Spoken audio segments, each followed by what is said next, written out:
Então vamos para a nossa lista dos 10 momentos mais chocantes da história da WWE, começando com um momento que é uma menção honrosa, porque ele foi um momento que aconteceu no meio da luta, e aí depois ele não teve assim um impacto definitivo no resultado final, que foi quando o digníssimo Brock Lesnar resolveu botar um trator para destruir o ringue na luta de unificação pelos títulos da WWE e Universal, na luta dele contra o Roman Reigns no SummerSlam 2022. Esse foi aquele momento que, assim, é uma daquelas coisas que faz a gente dar um salto na cadeira e falar: meu Deus do céu, da onde que a WWE teve essa ideia de jirico de botar um trator no meio da luta? Pois é, mas eles fizeram isso. O Brock Lesnar, na verdade, ele tinha feito a entrada dele com esse trator, ele parou esse trator do lado do ringue, e aí no meio da luta, era uma luta last man standing, e ele resolveu pegar o trator e simplesmente destruir o ringue, levantando o ringue e fazendo o Roman Reigns rolar até o outro lado. Então, aquele momento de grande impacto, de grande choque, lembrou muito aqueles momentos em que o ringue implodiu, né? Quando, por exemplo, o Big Show tomou um superplex do Brock Lesnar há muito tempo atrás. Então, por conta disso, a gente vai colocar esse momento como menção honrosa, lembrando que no final das contas o Roman Reigns venceu a luta.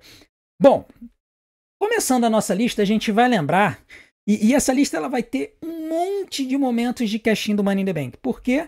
Porque muitos Money in the Bank tiveram seu cash-in bem sucedido no SummerSlam. E o primeiro que a gente vai falar é um momento que na época foi surpreendente, porque ela não era considerada a principal lutadora da sua stable, da sua facção.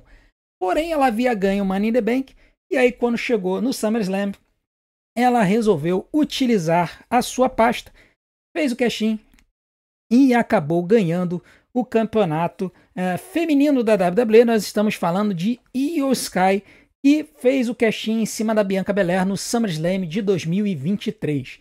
Né? Essa foi uma história bem interessante, foi bem chocante, foi a penúltima luta da noite.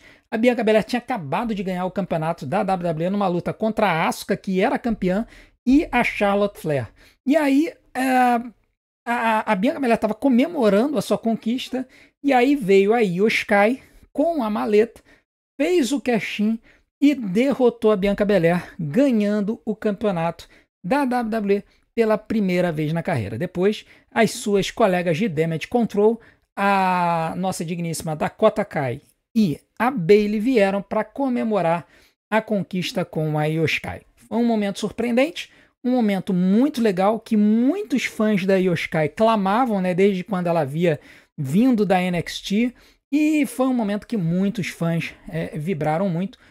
Essa conquista da Io Sky, se tornando campeã da WWE, é o 10º lugar dos nossos momentos mais chocantes da história da WWE. Em 9º lugar, tem um outro cash-in que provavelmente vai estar muito mais alto na lista de vocês, mas que eu particularmente não gosto, porque ele acabou estragando um momento que teria sido apoteótico e que encerrou uma das melhores feuds da história da WWE. E nós estamos falando do cash-in do Alberto Del Rio contra o CM Punk depois da luta de unificação dos títulos contra o John Cena no SummerSlam de 2011. Para quem não se lembra, nós tínhamos tido naquela época, naquele verão, uma série de eventos que culminaram nessa luta. Nós tínhamos tido a Pipe Bomb do CM Punk. Depois da Pipe Bomb do Punk, a gente teve a luta dele contra o Cena, onde o contrato do Punk iria vencer, e se o Punk vencesse a luta, ele simplesmente sairia da companhia com o campeonato, ele iria embora com o campeonato. A luta aconteceu e, para desespero de todos, inclusive do Vince McMahon, o CM Punk venceu a luta, lembrando que o Vince McMahon tentou mandar um juiz para poder mexer no resultado, e o John Cena interceptou esse juiz no meio do caminho, impedindo que ele fizesse qualquer tipo de manipulação na luta. Depois, o Punk acabou aplicando o DTS, vencendo a luta contra o Cena. Aí tem aquela cena antológica dele sentado com o cinturão, mandando um beijinho pro Vince e indo embora pela plateia com o campeonato. Depois disso, eles fizeram um torneio O Rey Mysterio ganhou o torneio, ganhou o campeonato da WWE. Minutos depois, o John Cena apareceu, desafiou o Rey para uma luta impromptu pelo título. O Rey aceitou. O John Cena ganhou o campeonato enterrando o Rey Mysterio. E em seguida, quando o John Cena estava comemorando, apareceu o CM Punk pela rampa com a sua versão do campeonato. Então os dois tinham cada um uma cópia do Spinner Belt. E aí isso desembocou na luta de unificação dos dois cinturões, né, os dois cinturões Spinner, para se saber quem era o campeão indiscutível da WWE. E aí o Punk venceu a luta contra o Cena, venceu a revanche, por assim dizer. Só que aí o nosso digníssimo Alberto Del Rio, que tinha ganho o Money in the Bank, fez o cash-in e ganhou o campeonato. Então assim, foi um cash-in absurdamente chocante. Ninguém esperava que eles fossem fazer o Alberto Del Rio fazer o cash-in depois dessa field maravilhosa. Basicamente o cash-in pegou a field, jogou por terra e apenas serviu para levar um cara que a WWE estava apostando muito, tinha talento, mas tinha muitos problemas de cabeça, e a gente viu isso anos depois. De qualquer forma, pelo choque, pela situação absolutamente inesperada, o cash-in do Alberto Del Rio em cima do Punk no SummerSlam de 2011 é o 9º lugar da nossa lista dos momentos mais chocantes da história do SummerSlam. Já o 8º lugar é um dos muitos spots esplendorosos deste lutador e que simplesmente nos fazem pensar o que diabos esse cara estava pensando quando ele fez isso. É lógico que haviam tido outros spots que haviam chocado também em outros momentos, de pessoas até se jogando de mais alto, mas esse especificamente ele chocou porque ele aconteceu no main event, numa luta em que estava sendo disputado um campeonato mundial. E nós estamos falando do Jeff Hardy pulando da escada de uns 4 metros de altura, fazendo o Swanton Bomb em cima do CM Punk no main event do SummerSlam de 2009, numa luta TLC. Assim, eu poderia ter colocado na lista o Shane McMahon tomando aquele bump no SummerSlam de 2000, aquele bump maluco que ele tomou do scaffolding na luta contra o Steve Blackman. Eu poderia. Mas naquele caso, assim, estava colchoado embaixo, né? Foi um instante controlado, né? O Shane McMahon caiu, mas ele praticamente caiu num colchão de ar. Essa é que é a verdade. Aqui, meus amigos, o Jeff Hardy, ele pulou no duro, né? Ele pulou em cima do CM Punk no meio dessa luta. O que mais choca é que, assim, no ângulo da imagem que a gente tá vendo, a impressão que dá é que o Jeff não saltou de tão alto. Mas a gente percebe a altura que ele salta por esse ângulo aqui, ó, que apareceu durante o show. Cara, era muito alto. Sem brincadeira, é só você ver aqui a altura dos árbitros aqui, ó. Se você botar que eles tinham 1,80 m, cara, essa escada aqui devia ter perto de 5 metros de altura, e o Jeff ele foi lá no último degrauzinho dessa escada de 5 metros pra mandar um Swanton Bomb pra cá pra baixo. Ui! Então, assim, foi simplesmente absurdo o nível de entrega do Jeff para poder entreter os fãs. Essa época é uma época que muita gente se lembra, porque era uma época que estava passando no SBT, e certamente tiveram highlights dessa luta passando nos shows que o SBT passava. Os especiais as pessoas tinham que baixar, muita gente não sabia como, mas certamente esse momento passou em algum show na época do SBT, e muita gente vai lembrar, né? O motivo pelo qual ele não está mais alto na lista é porque vocês vão ver que tem outros momentos que foram mais chocantes, e além disso, no final das contas, o Punk venceu essa luta, né? Esse spot do Jeff aconteceu no meio da luta, mas enfim, esse salto maluco, insano, completamente doido do Jeff Hardy para cima do CM Punk, é apenas um de vários tantos que ele deu na carreira, é o 8º lugar da nossa lista dos momentos mais chocantes da história do SummerSlam. Já o 7º lugar é uma das traições mais chocantes, mais absurdas que a gente viu na história da WWE recente, aonde uma pessoa que ninguém dava nada troca a moça com quem ele andava por uma outra no meio do SummerSlam durante uma luta pelo campeonato feminino. E a gente tá falando, é óbvio, de Dominic Mysterio, Dom Dom, Chico Moedas, traindo Rhea Ripley e se aliando com a Liv Morgan, e não só se aliando com a Liv Morgan, mas tascando-lhe o beijão e ficando com a Liv Morgan. Para quem não se lembra da história, o Dominic Mysterio e a Rhea Ripley tinham um relacionamento quase que platônico ali, onde a Rhea falava que ela era a mami do Dominic Mysterio, né? E foi aí que surgiu a história da mami, né? E aí a Rhea Ripley, ela nunca havia ficado com o Dominic, né? Eles nunca haviam se beijado nem nada. Tinha um relacionamento platônico entre eles, mas nunca tinham chegado nesse ponto. E a Liv Morgan, ela começou a se insinuar para cima do Dominic, assim, nos bastidores e tudo mais. E isso acabou desembocando numa luta entre a Liv Morgan e a Rhea Ripley, uma luta pelo campeonato. A Liv era a campeã, uma luta no SummerSlam de 2024. E aí, quando aconteceu a luta, a Rhea Ripley, ela pega uma cadeira para atacar a Liv Morgan. Quando isso acontece, detalhe, se a Rhea tivesse acertado a Liv Morgan, ela teria sido desclassificada, porque era uma luta normal, não era uma luta sem desclassificação. O Dominic intercepta a cadeira, tentando, assim, dando a entender que ele estava tentando evitar que a Rhea se desclassificasse. Quando ele faz isso, a Liv chega por trás, aplica o Oblivion, né? Primeiro ela acerta a Rhea com uma voadora para acertar o Dominic que estava no apron. Depois ela faz o Oblivion e todo mundo achava que ia ser o pinfall, mas não foi. A Liv Morgan só fez o pinfall para 2. Nisso, a cadeira tá no meio do ringue, a Rhea Ripley tá se levantando, a Liv Morgan tá se levantando também. O Dominic sobe no apron de novo, chamando a atenção do juiz, e quando ele faz isso, ele aponta para a Liv Morgan e aponta para a cadeira. A Liv Morgan vê, ela vai para cima da Rhea Ripley de novo e aplica o Oblivion na cadeira. Ela acerta a cabeça da Rhea Ripley na cadeira.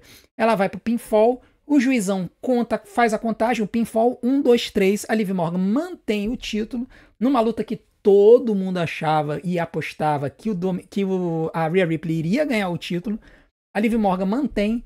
E aí, meu amigo, quando ela sai do ringue, o Dominic bota o cinturão no ombro dela, pega ela e ele tasca um beijaço na Liv Morgan, deixando a Rhea Ripley com essa cara de ódio, né, no ringue. Então, ali foi o começo dessa feud entre a Liv Morgan e a Rhea Ripley, e no final das contas a Liv Morgan acaba se envolvendo e ficando com o Dominic. Essa história continuou até esse ano. Então, com essa traição, lá, novela mexicana, a traição do Dominic Mysterio, da mami da Rhea Ripley ficando com a Liv Morgan, é o 7º lugar da nossa lista. Já o 6º lugar da nossa lista é, na verdade, um retorno, uma atleta que havia sido demitida e voltou, e uma estreia do NXT, onde as 3 atletas resolveram aparecer ao mesmo tempo no SummerSlam, deixando a campeã completamente chocada. E nós estamos falando da estreia da Damage Control, quando a Bayley veio para o ringue. Ela tinha estourado o joelho. A Bianca Belair havia feito uma luta contra a Becky Lynch. E aí, quando a Bianca Belair está ali celebrando com o cinturão, vem a Bayley, né? A Bayley retorna, ela tinha estourado o joelho, ela retorna de contusão. Nisso, enquanto ela tá olhando ali a Bianca Belair, e a Bianca Belair com essa cara de choque, vem a Dakota Kai, toca a música da Dakota Kai. Ela tinha sido demitida da WWE e foi recontratada. E aí, quando estão as duas ali, uma do lado da outra, toca a música da Io Shirai. Na verdade, ela ainda veio com o Titantron de Io Shirai, que era o nome dela na NXT. Ela vem pela rampa, ela é pela primeira vez pelos comentaristas chamada de Io Sky. E aí as 3 elas sobem no ringue e batem de frente com a Bianca. Elas só não espancam a Bianca porque a Becky Lynch, que havia perdido a luta, ela sobe no ringue e encara as 3 e basicamente faz um face turn. Então essa situação e o retorno da Bayley, o retorno da Dakota Kai e a companhia e a estreia da Io Sky formando a Damage Control foi o 6º momento mais chocante da história do SummerSlam. Já O quinto momento mais chocante foi uma situação que, assim, a gente quando olhou na época pensou assim, meu Deus do céu, por que a WWE está colocando uma pessoa que não tem a ver com luta livre para interferir numa luta pelo campeonato mundial?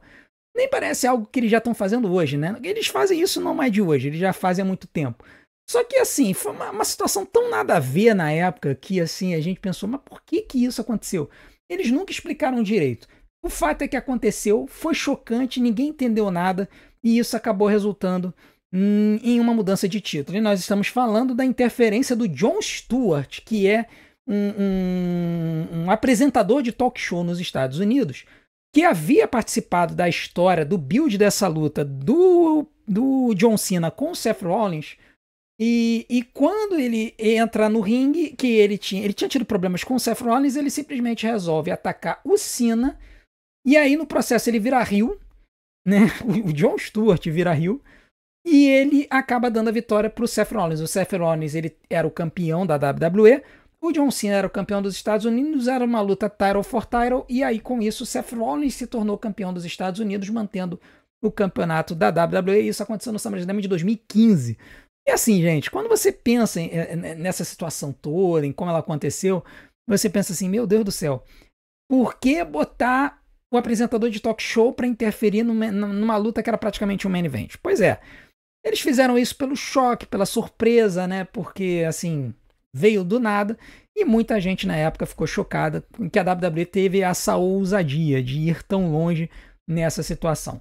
O fato é que essa história ela acabou que não teve um fim de Jon Stewart, eu acho que ele nunca mais voltou para a companhia, ou se ele voltou só para aparecer no Monday Night Raw e falar alguma coisa, mas pelo momento, pelo choque, pela surpresa de ver o John Cena traído e o Seth Rollins ganhar o campeonato, a traição do Jon Stewart virando o rio e atacando o Cena, foi o quinto momento mais chocante da história do SummerSlam. Já o quarto momento mais chocante da história do show foi um outro retorno que aconteceu, que gerou uma luta imediata, e essa luta acabou terminando num tempo completamente chocante que fez muita gente se irritar com o resultado e critica a lutadora que venceu a luta até hoje, chamando ela de alguma coisa Hogan. Então, estamos falando, obviamente, da vitória da Becky Lynch contra a Bianca Belair no SummerSlam de 2021. Vamos tentar explicar toda essa história. Essa luta originalmente era para ser Bianca Belair versus Sasha Banks. Essa era a luta. E aí, a Bianca Belair, como campeã, iria enfrentar a Sasha Banks, a adversária. Acho que era o Justin Roberts na época, ele chega no microfone e ele fala, olha, a Sasha Banks ela não pode competir, teremos uma nova adversária para a Bianca Belair, e essa adversária será a mulher mais bonita do planeta, a Carmella. A Carmella vem para o ringue, de boa, entra no ringue, se prepara para lutar, quando vai tocar o sino, toca a música da Becky Lynch. Todo mundo esperava que seria a Becky Lynch, mas quando veio a Carmella, o pessoal ficou assim, pô, Carmella, ok. Só que aí então toca a música da Becky Lynch. A Becky Lynch ela estava voltando depois da maternidade, né? Para quem não se lembra, ela havia deixado a companhia depois, foi no Money in the Bank. A Asuka ganhou o Money in the Bank. Quando chegou no Money in the Bank, ela abriu a maleta, né? A Becky Lynch falou para ela abrir a maleta. A Asuka abriu a maleta e descobriu que o campeonato estava dentro, né? E aí a Becky Lynch falou, olha, Asuka, vai lá e seja campeã, eu vou para casa e eu vou ser mãe. Então a Becky Lynch ela deixou a companhia, ficou um tempasso fora da companhia, e aí o que aconteceu? Ela voltou nesse SummerSlam em 2021, voltou para a WWE. Foi fazer a luta contra a Bianca Belair, ela desafiou a Bianca Belair para lutar pelo campeonato, e a Bianca aceitou. O que aconteceu? A luta começou, a Becky Lynch simplesmente deu um direto na cara da Bianca Belair, assustando ela, que na verdade a Becky Lynch ela deu a mão assim, para apertar a mão da Bianca. Na hora que a Bianca foi estender a mão para apertar a mão da Becky, a Becky tirou a mão e deu um direto na cara da Bianca, surpreendendo ela. A Bianca voltou, quando ela voltou, a Becky Lynch pegou ela, aplicou o Manhandle Slam e ganhou a luta em menos de 30 segundos. Foi assim. Uma lutadora que a WWE na época estava construindo para ser uma nova face da companhia, uma lutadora dominante, foi destruída em menos de 30 segundos por esse cotoco de gente. E muita gente na época se irritou muito com a Becky Lynch, se irritou muito com a WWE, e as acusações que ela era forçada começaram aqui, né? Porque não só ela teve um título, uma disputa de título que ela não merecia, como ela venceu uma lutadora que estava sendo construída para ser uma excelente lutadora, do nada apenas com soco e com uma handle slam. Então, a verdade é que esse momento foi completamente chocante, todo mundo no estádio ficou embasbacado, e com isso a vitória da Becky Lynch em 30 segundos, em menos de 30 segundos, em cima da Bianca Belair, pelo título do SmackDown no SummerSlam de 2021, é o quarto momento mais chocante da história do SummerSlam.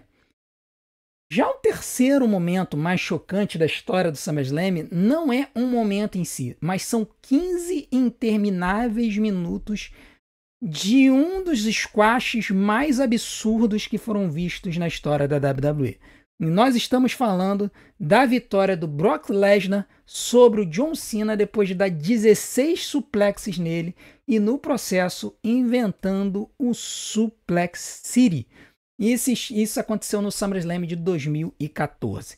Era uma luta pelos dois campeonatos, pelo campeonato da WWE e pelo campeonato mundial peso pesado. Os campeonatos eram unificados na época. O Cena era o campeão, foi lutar contra o Lesnar e quando aconteceu a luta, todo mundo achava que ia ser uma grande luta, uma luta disputada e tudo mais. E na verdade o que se viu foi um squash que durou uns 12 minutos mais ou menos, do Brock Lesnar estraçalhando o Cena. Literalmente o Cena deve ter tido 10% da luta ou 5% da luta de ataque. O Lesnar atacou nos outros 95% da luta. Foi absurdo. Nunca o Cena tinha sido tão dominado numa luta. E aqui é muito importante a gente dizer que nessa fase da carreira do Cena, o Cena ele já não era mais o Super Cena dos anos 2000. Ele já estava lutando já para começar a ajudar a elevar outros talentos. Só que o Brock já estava muito elevado, né? Já estava muito devidamente estabelecido. Então dava para eles terem feito uma luta competitiva. Mas não. A WWE, depois de ter feito o Brock ter quebrado o streak do Undertaker, fez o Brock esmigalhar, estraçalhar, trucidar, humilhar o John Cena durante intermináveis 15, sei lá, acho que foi uns 15 minutos a luta, até ganhar o campeonato. E foi nessa luta que ele soltou o Suplex City Bitch, né, que foi aquela frase que depois ficou eternizada e o público começou a gritar já no show seguinte. Então, com o Brock Lesnar dominando completamente o John Cena e se tornando campeão depois de dominar a luta por mais de 90%, é que a gente diz que a vitória do Brock é o terceiro momento mais chocante da história do SummerSlam. Já o segundo momento mais chocante, ele tem a ver com um momento que foi glorioso, que foi interrompido por um outro momento que foi absurdo e que deu início à maior storyline dos anos 2020 e que está rolando até hoje. Até hoje ela tem algumas ramificações. E a gente está falando do The Fiend ganhando o campeonato universal do Braun Strowman apenas para engolir um spear do Roman Reigns que estava voltando. Ele se tornou heel e começou a história da Bloodline. E isso aconteceu no SummerSlam de 2020, ainda no Thunderdome, que era esse ginásio, né? Na verdade, o estádio de beisebol, Tampa Bay Devil Rays, o time de beisebol da cidade de Tampa, que a WWE alugou para botar esses telões, né, durante a pandemia. E aí aconteceu isso, né? Para quem não lembra da história, o Roman Reigns, ele era o desafiante para o título do Goldberg na WrestleMania de 2020, WrestleMania 36, só que a pandemia estourou 2 semanas antes da WrestleMania. E aí a WWE deu liberdade para os lutadores de participarem ou não das lutas durante a Covid, e aí o Roman Reigns ele elegeu não lutar porque ele tinha tido problema de leucemia e ninguém sabia como é que ia ser resolvida essa situação.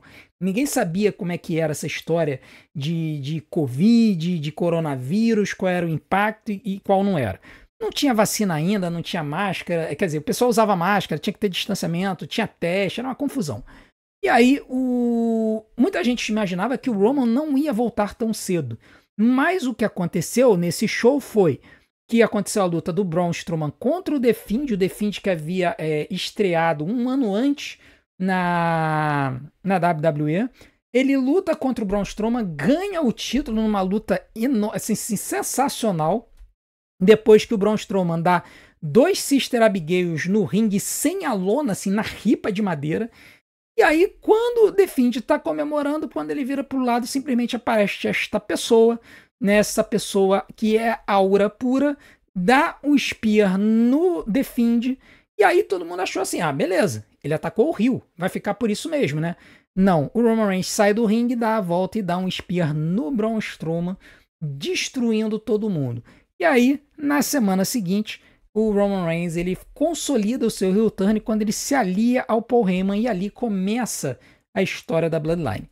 Um momento absurdamente chocante, porque ninguém esperava o retorno do Roman Reigns, ninguém esperava ele atacando o Braun Strowman, ou seja, atacando o mocinho da história.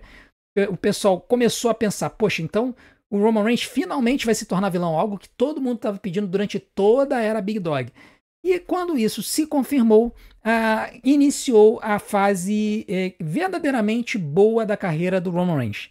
Né? É aqui que o Roman Reigns realmente se torna o cara da companhia. Daqui para trás a WWE tentou forçar ele e não deu certo. Daqui para frente a carreira do Roman mudou completamente e aí foi que ele se tornou o chefe da tribo. Então, a vitória do The Fiend apenas para tomar o spear do Roman Reigns, que volta para a WWE no SummerSlam de 2020, se torna heel e inicia a história da Bloodline, é que a gente acha que esse é o segundo momento mais chocante da história do SummerSlam.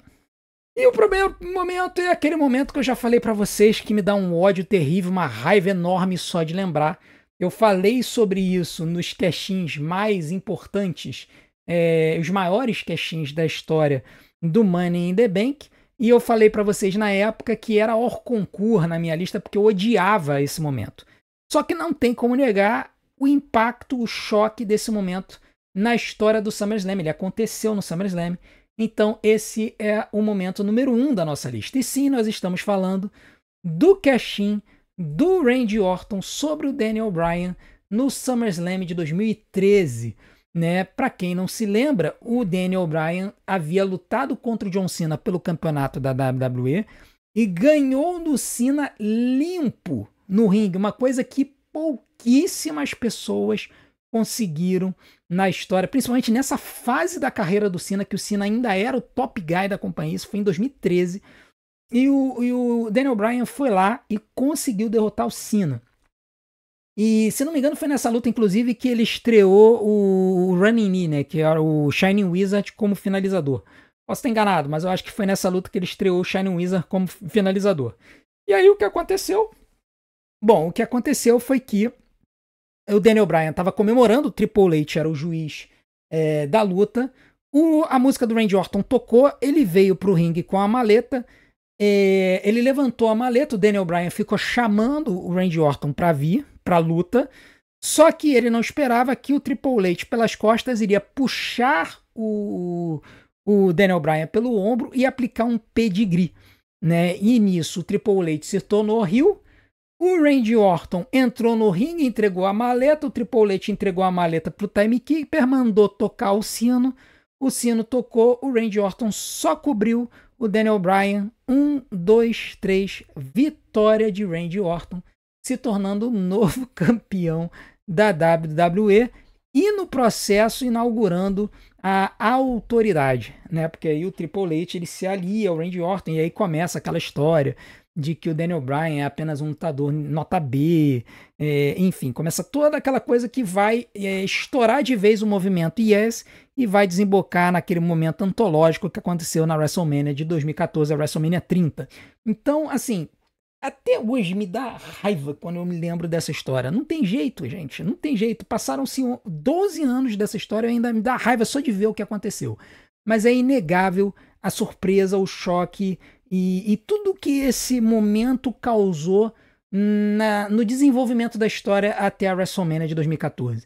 Ninguém esperava que fosse acontecer desse jeito. Ninguém esperava que fosse acontecer depois do Daniel Bryan ter um momento de consagração na carreira dele no main event do SummerSlam.